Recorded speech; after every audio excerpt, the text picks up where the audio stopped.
Welcome to this episode of The Wisdom of Paramahansa Yogananda, brought to you by Self-Realization Fellowship, where each week you can receive inspiration and guidance from Paramahansa Yogananda's Kriya Yoga teachings. The subject of this episode is The Purpose of Life by Brother Govindananda.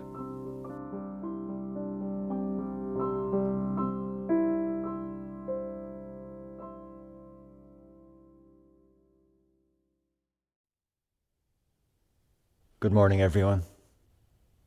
So our subject today is the purpose of life.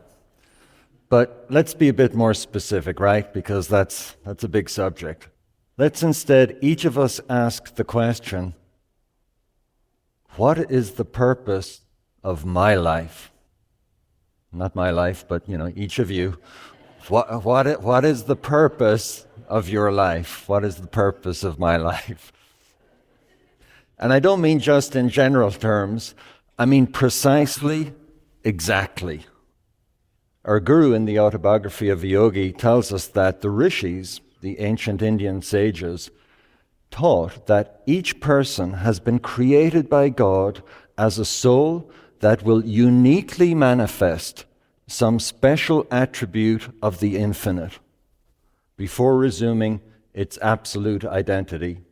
Capped absolute identity, meaning before we go back to God, the purpose of our life is to uniquely manifest a special attribute of the infinite that God has given each one of us, and it's particular to each one of us. And our Guru said that because we have this facet of divine individuality, every soul is equally dear to God. So the question then is, do each of us know what that special attribute is that only we can manifest? Only we can manifest it. That purpose that is unique to us. And let's not be the last to figure it out. Maybe it's just the way I think, but I imagine some future time where everyone has figured out exactly what their special attribute is, everyone but us. And everyone's waiting around impatiently for us to figure it out because, until we figure it out, this world can't, end, I suppose. But everybody's asking God, can't you get him to hurry up? And God is like, I don't know. He should have figured it out by now. So let's not be the last to figure out what is our unique purpose. And there are a lot of powerful fringe benefits to knowing with clarity our purpose in life. For example, it's generally acknowledged that rates of anxiety and depression are on the rise. And just last year, a meta-analysis of studies investigating the links between these states and people's sense of purpose found that, in the words of the authors, greater purpose in life was significantly associated with lower levels of depression and anxiety. And all the researchers say that no causal conclusions can be drawn. It's generally accepted that the causality works both ways. Anxiety and depression can lead to lack of purpose, but lack of purpose can also lead to anxiety and depression. In his talk, What is Truth? In Journey to Self-Realization, our Guru said that we can know the very purpose for which we exist in this world. And when we find that, we find happiness. Happiness in itself is often thought as being the purpose of life, but this quotation suggests happiness is better thought of as the result of knowing our purpose in life. If we're happy, we're unlikely to be anxious and depressed, right? But not only does having a strong purpose in life protect against anxiety and depression, it's also a tremendous bulwark against uncertainty, which after all is a form of anxiety. And as we all know, uncertainty is also on the rise in the world for a number of reasons. Let's list them. Not that you needed to be reminded of this, but geopolitical tensions, climate change, technological disruption, economic volatility, social and political polarization. Each of these by itself is huge. And we're having to deal with all of them together right now. Aoife O'Donovan, a professor of psychiatry at the UC San Francisco Weill Institute for Neurosciences, said in an article a few years ago that, quote, "The stress of uncertainty, especially when prolonged, is among the most insidious stressors we experience as human beings." When I spoke about nervousness and stress here not so long ago, I mentioned that having a sense of purpose has been shown to protect us from stress. It's been shown to lower the risk of dying if we have a strong sense of purpose. And we shouldn't be afraid to discover our divinely ordained purpose in life. You know, it's not as if when we find our purpose, we'll all be told to quit everything and go off to meditate in some cave in the Himalayas. No, it's not that at all. As most of you know, our ashram in Encinitas is right next door to the parking lot for a famous surfing spot known as Swami's Beach. And a surfer once poked his head over the parking lot wall adjacent to the ashram, and he asked one of the monks tending the gardens there, "What is this place?" And the monk said, "This is an ashram, we're monks, and we have public gardens that you're welcome to visit." And the surfer said, "No thanks, I think I'll stay on this side of the wall." You know, it's as if he was afraid that if he went to the other side of the wall, that he'd have to, I don't know, give up surfing, change everything in his life. But we don't need to be afraid that our life is going to be turned upside down if we make the effort to know exactly what our purpose is. Life may not change outwardly at all. It's just that now we have greater clarity about things.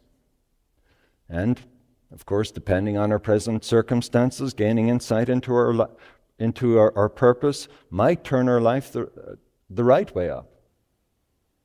Or it might give us greater energy and motivation to achieve our outward goals in life. Finding our purpose doesn't just mean we realize the importance, in a deeper way, the importance of finding God in our life.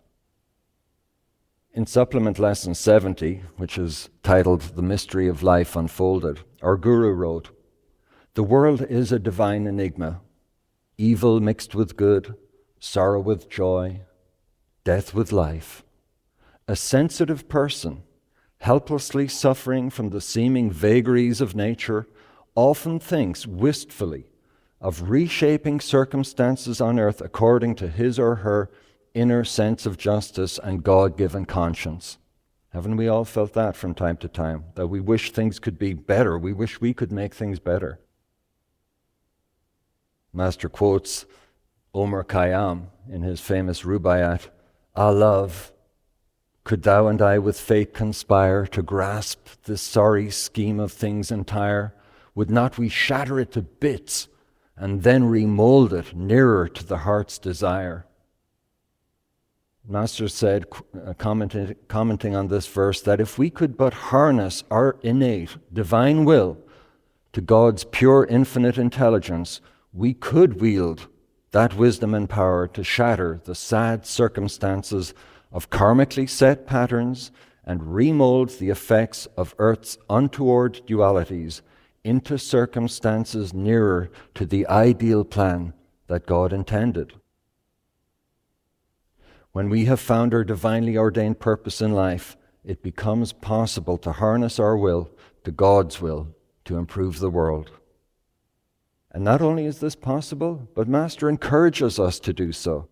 He said, "With love and law, which govern all life, we should," in italics, we should attempt to change sorry happenings and try with all our might to make the world a brighter, warmer spot in accordance with the heart's desire for a consummate existence. Yogis are often thought of as being not sufficiently concerned with what's happening in the world. But Master says a true yogi is anything but unconcerned with what's going on in the world. And even though our efforts might not change the world overnight, of course, that doesn't matter. Master said we should bring the dynamic attributes of the soul to the surface of our consciousness and use them to solve the purposely made difficult conundrum of life. Purposely made difficult conundrum of life. This world is meant to be difficult. Can you imagine that? It's kind of meant to be the way it is, so that it gives us a chance to improve it. Let's ask another question. Can we write down what our purpose is? It's one thing to have a sense of what that is, but when we write something down, it becomes much more concrete. And if you haven't done this already, it'd be a good practice. Some years ago, we published in our magazine a few excerpts from Henriette Ann Clauser's book, Write It Down, Make It Happen. And in the book, Ms. Clauser makes the case for writing down our goals in life. And she quotes a person who gave the following testimony about the power of writing down our goals, our purpose. She said, "When you write something down, you begin to define what you know, and therefore what you want. You can't have what you want until you know what it is. Writing clarifies what it is that you are asking for. God can give you what you want, but you have to be clear on what it is you want. We have to be clear on what our purpose is." And our Guru recommended that we write down our thoughts and aspirations every day. He said, find out what we are, not what we imagine we are, because we want to make ourselves what we ought to be. Sister Gyanamata was one of her Guru's foremost disciples.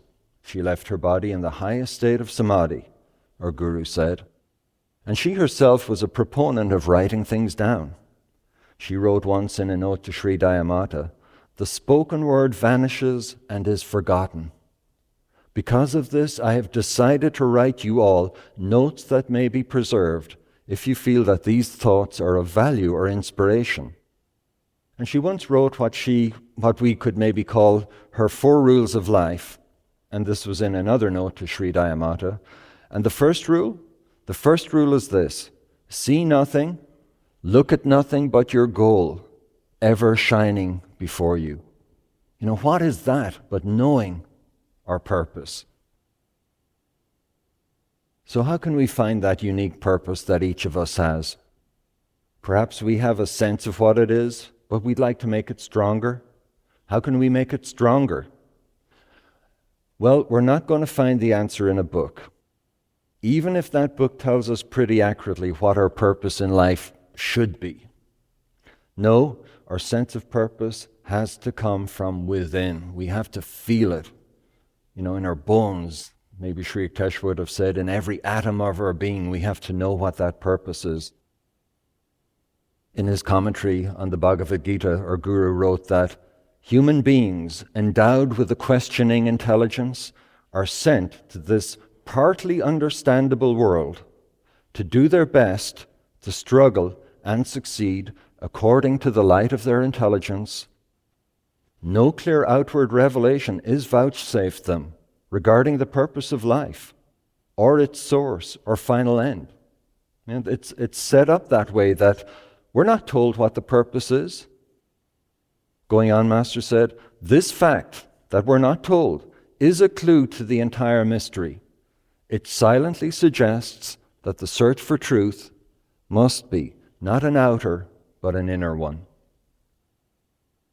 In the Second Coming of Christ, that's our Guru's commentary on the Gospels, Master writes that the devotee on the spiritual path is always alive to the fact that he must know God and must hear from Him, without throttling his own discriminative reason, the purpose of life. In other words, we have to really be awake to what God is trying to tell us in terms of what our purpose is. We're not going to imagine that it's something. We're going to wait to hear from God, from our soul, what that purpose is. We keep our reason alive as we go about looking for that purpose within. So I said earlier that we can know the very purpose for which we exist in this world, and when we find that, we find happiness. But here's the full quote. If you use your intuition you will know the very purpose for which you exist in this world. And when you find that, you find happiness. So it's a question of using our intuition to find that purpose. And how do we do that? There's a number of different ways. But Master said the surest way to liberate the expression of intuition is by meditation, early in the morning and before going to bed at night. And if we repeatedly call on God with ever deeper concentration, God will answer our prayer, Master says. A joy and a peace will strike the heart. And when that comes, then we know that we're communing with God. And if we make the effort, Master assures us, we will contact that power. Now, we don't have time, obviously, to get into everything we can do to develop intuition this morning, but we will have time later on to practice an affirmation that can help us find our purpose. And I thought it would be a good idea to take a few minutes at the end of the service to practice this affirmation together. Now, even though we're not going to find our purpose in a book, there are some general things we can say about the purpose of life that hold true for all of us, no matter the specific, unique contribution to the world that we're destined to make. One of the devotees told me recently about a documentary. It came out not so long ago. I don't remember the name of it, unfortunately, but it was about near-death experiences. But in one such experience, as it was told to me, the individual having the near-death experience had a vision of Jesus Christ. And he asked Jesus, what was the purpose of life? And Jesus said, just love. And this individual was surprised that it was that simple. And he said, that's all? And Jesus replied, that's all. That's all. Our past president, Sri Dayamata, described an experience where she too had a similar message. This was printed in our magazine some years ago, but she said that she had been meditating and she was pouring out her heart to God, to Divine Mother, and suddenly, she said, I don't know how to describe it, but a sweet, soothing intelligence descended on her consciousness. And a message was conveyed to her in that feeling. And it was 2 words. Many of you know it. Love, serve. Love, serve. And the rest, do not be troubled about. And Ma said, I cannot tell you what comfort, what strength filled my soul. You know, if we boil life down to that, and we feel those attributes in our purpose, can't we also feel that, it doesn't matter so much then what's going on in the world? Yes, we're trying to make it better, but no matter what happens, no matter what setbacks we encounter, they can't affect our purpose. And because of that, they can't affect our happiness. So when we have strongly tuned in with life's purpose, it makes it much easier to remember to think of God during the day, to practice the presence. And it's hard to say exactly why this is, but when we have that purpose, we're energized by that purpose.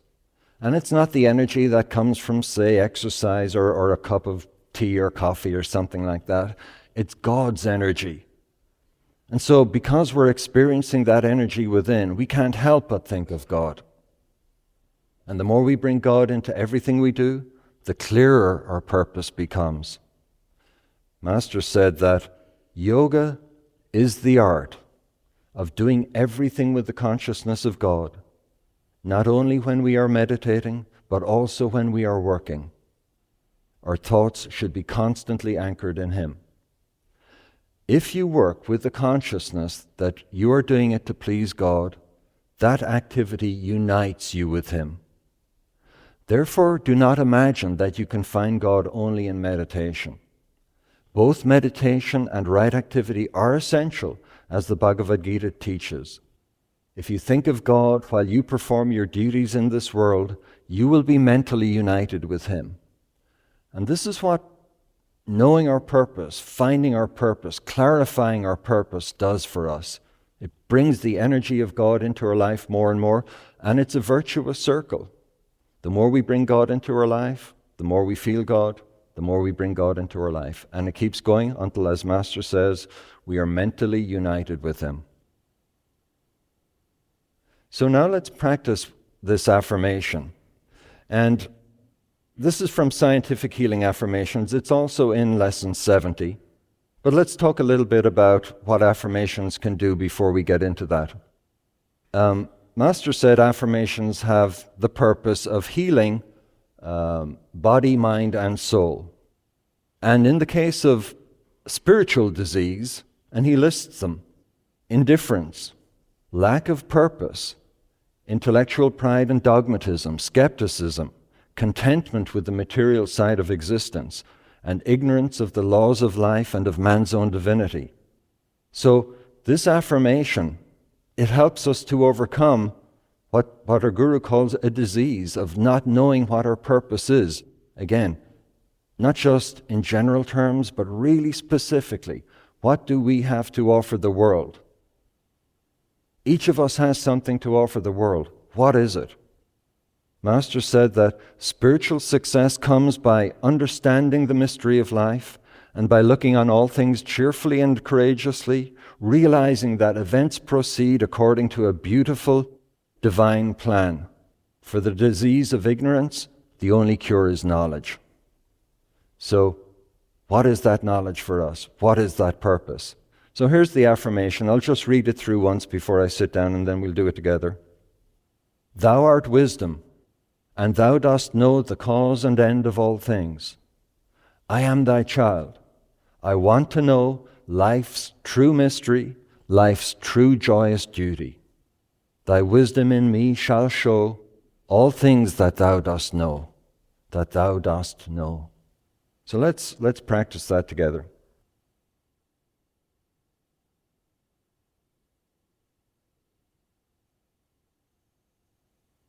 And of course, with affirmations, we start off chanting loudly, and then as we proceed, the voice gets quieter and quieter. And at a certain point, we'll no longer be chanting with the voice, but we'll still be chanting within, taking that affirmation deeper and deeper. And then let's take a few minutes, maybe after we've chanted mentally for a few minutes, and allow God, allow our soul to express within, what is our purpose? What unique attribute do we have to offer the world, to make a change in the world? Be it ever so small or humble, it doesn't matter. What is that quality for us that we have, that only we have? So let's begin the affirmation. Thou art wisdom, and thou dost know the cause and end of all things. I am thy child. I want to know life's true mystery, life's true joyous duty. Thy wisdom in me shall show all things that thou dost know, that thou dost know. Thou art wisdom, and thou dost know the cause and end of all things. I am thy child. I want to know life's true mystery, life's true joyous duty. Thy wisdom in me shall show all things that thou dost know, that thou dost know. Thou art wisdom, and thou dost know the cause and end of all things. I am thy child. I want to know life's true mystery, life's true joyous duty. Thy wisdom in me shall show all things that thou dost know. All things that thou dost know. Thou art wisdom, and thou dost know the cause and end of all things. I am thy child. I want to know life's true mystery, life's true joyous duty. Thy wisdom in me shall show all things that thou dost know, that thou dost know. Thou art wisdom, and thou dost know the cause and end of all things. I am thy child. I want to know life's true mystery, life's true joyous duty. Thy wisdom in me shall show all things that thou dost know, that thou dost know. I am thy child. I want to know life's true mystery, life's true joyous duty. I am thy child. I want to know life's true mystery, life's true joyous duty. I am thy child. I want to know life's true mystery, life's true joyous duty. I am thy child. I want to know life's true mystery, life's true joyous duty. Now take it within. I'll repeat it once more. You can, if you have memorized the entire affirmation, you can repeat the entire affirmation, or choose a part and go deep within that knowledge, that truth in that part. Thou art wisdom, and thou dost know the cause and end of all things. I am thy child. I want to know life's true mystery, life's true joyous duty. Thy wisdom in me shall show all things that thou dost know, that thou dost know.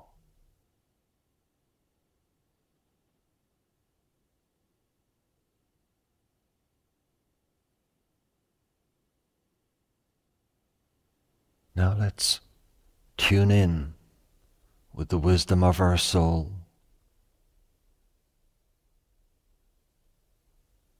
Asking the soul, what is my purpose? What is the facet of divine intelligence and wisdom that God has placed in me? What is my purpose in life?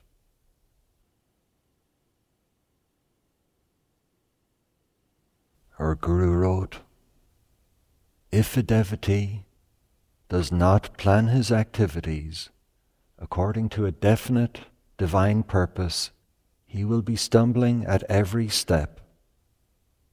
The true yogi fills himself with God and intelligently performs all actions inspired by him.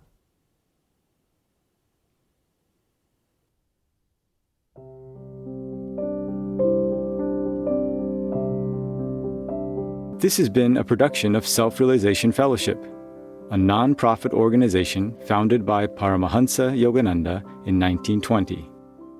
For more information about Self-Realization Fellowship and Paramahansa Yogananda, please visit yogananda.org.